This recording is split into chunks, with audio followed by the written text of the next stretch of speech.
ఈరోజు కూడా ప్రతి వైఎస్ఆర్సీపీకి సంబంధించిన ప్రతి కార్యకర్త, ప్రతి నాయకుడు కూడా ప్రతి గ్రామంలోని ప్రతి ఇంటికి కూడా తలెత్తుకొని సగర్వంగా ప్రతి ఇంటికి పోగలుగుతాం.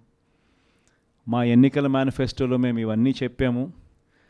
చెప్పిన ప్రతిదాన్ని కూడా ఒక బైబిల్గా, ఒక ఖురాన్గా, ఒక భగవద్గీతగా భావిస్తూ ఏకంగా 99% హామీలు అమలు చేసి మేము మన్ననలు పొందగలిగాము.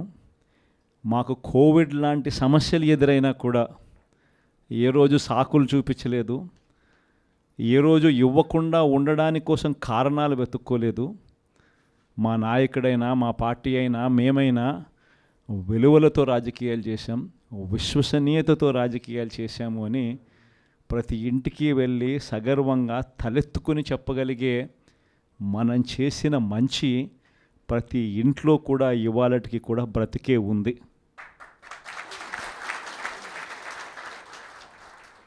ఈ మంచి ఎక్కడికి పోలేదు. కానీ వాళ్ళు చేసిన మోసం, ప్రతి ఇంటికి వెళ్ళి ఓట్లు అడిగేటప్పుడు అక్కడ చిన్నపిల్లలు కనపడితే నీకు 15,000, నీకు 15,000, నీకు 15,000, నీకు 15,000, సంతోషమా? ఆ ఇంట్లో నుంచి ఆ పిల్లల తల్లి బయటకు వస్తే నీకు 18,000, సంతోషమా?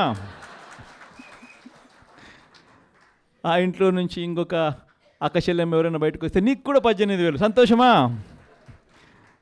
ఆ ఇంట్లో ఎవరైనా ముస్లాం బయటకు వస్తే నీకు 4,000, సంతోషమా?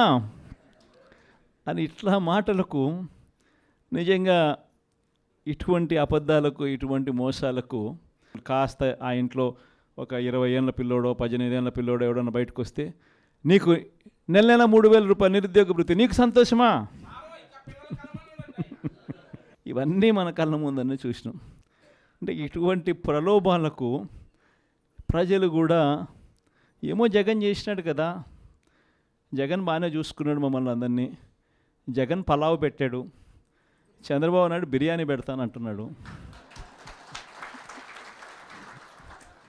జగన్ కదా చంద్రబాబు నాయుడు వయసులో పెద్దోడు కదా, మరి జగన్ పలావ్ పెట్టినాడు అని అంటే చంద్రబాబు బిర్యానీ పెడతాడేమో అని ప్రజలందరూ కూడా కాస్త కూస్తో మోసపోయి చంద్రబాబు నాయుడు వైపున చెయ్యిపోయింది.